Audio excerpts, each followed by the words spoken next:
Здравствуйте, ребята! На уроке будь старательным, будь спокойным и внимательным. Ребята, скажите, пожалуйста, как вы думаете, все ли мы в первом классе узнали о переносе слов? Сегодня на уроке мы будем наблюдать за тем, как надо переносить слова.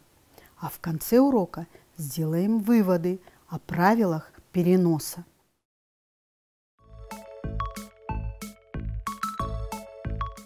Ребята, некоторые слова русского языка нельзя переносить по слогам с одной строки на другую.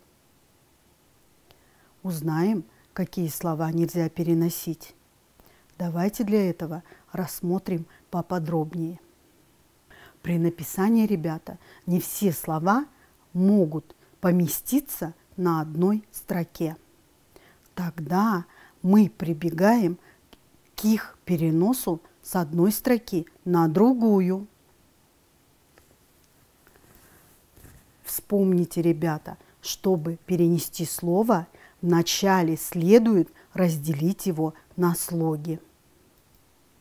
Слог, ребята, образует гласный звук самостоятельно или к нему присоединяются один или несколько согласных.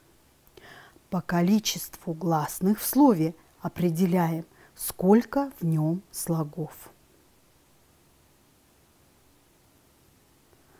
Ах, какое это счастье! Может каждый грамотей делать слово из частей.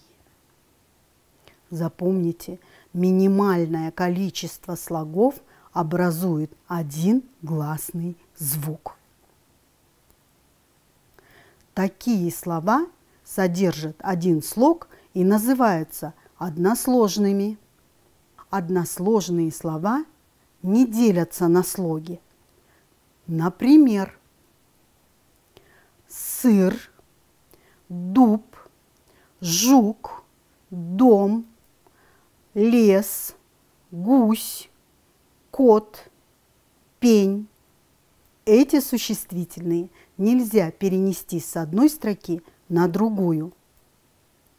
Они пишутся целиком на предыдущей или последующей строке. Как перенести двусложные слова? Давайте рассмотрим. Как говорит их название, они складываются из двух слогов, которые образуют два гласных звука.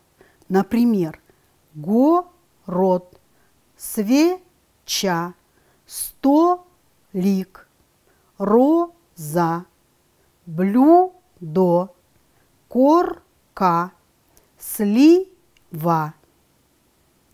Такие слова легко делятся на слоги и переносятся с одной строки на другую. Но не все, ребята, двусложные слова можно перенести с одной строки на другую. Проблема возникает там, где гласный образует самостоятельный фонетический слог. По правилу переноса слов нельзя оставлять одну букву на предыдущей строке или переносить ее на следующую. Поэтому, ребята, вот эти слова, хотя имеют в составе два фонетических слога, не переносятся с одной строки на другую.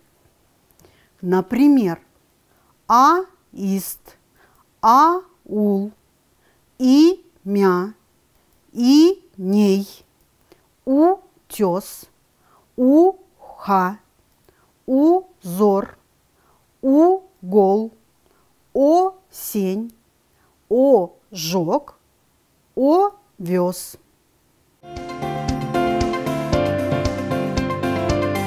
Телеурок.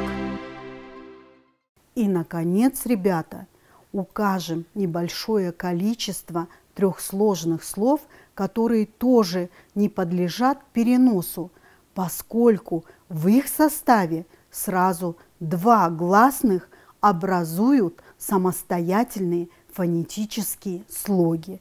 Например, идея, Ария, алоэ, азия, акая, икая, воюя.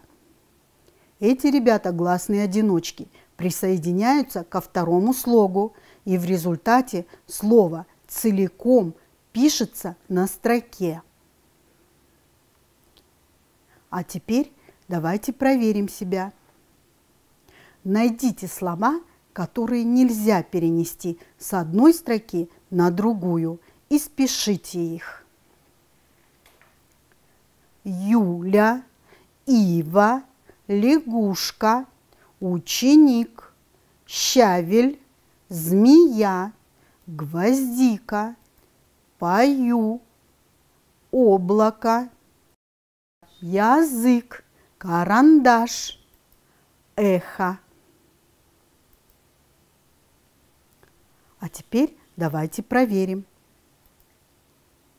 Юля, ива, змея, слово «пою», язык, эхо не переносят.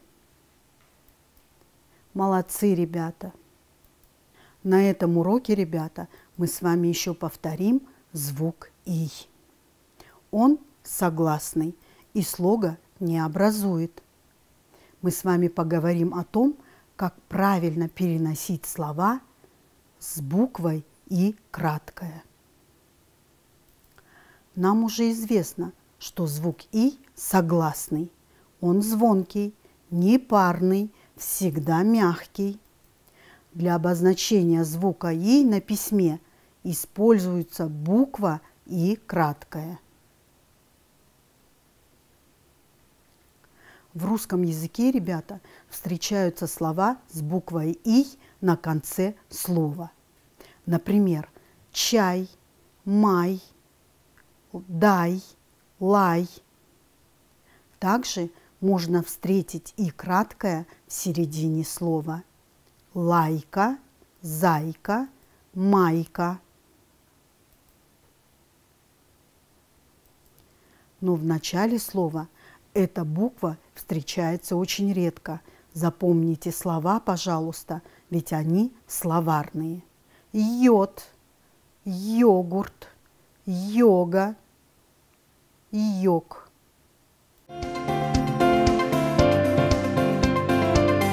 Телеурок. По написанию «и» краткое очень похоже на букву «и».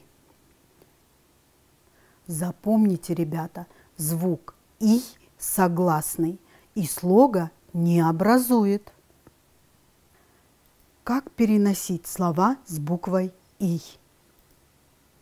Мы с вами поговорим, как же перенести слова с буквой «и» краткое. Мы уже сегодня говорили, что звук «и» согласный, значит, его нельзя отрывать от слога. Рассмотрим варианты переноса слов. В словах «май», «клей», «пой», «край» только одна гласная, значит, один слог. Переносить эти слова нельзя. Слова «майка», «чайка», «лайка», «стройка».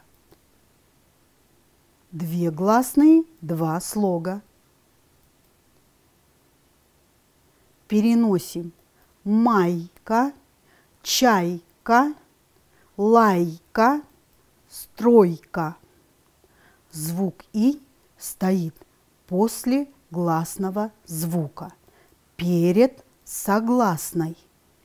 В таких случаях, ребята, буква «и» идет в одном слоге с гласной, и отрывать ее нельзя. Прочитайте поговорки и найдите в них слова с буквой «и».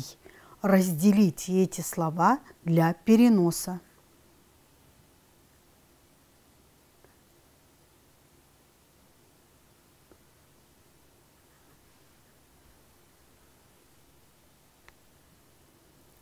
Давайте проверим.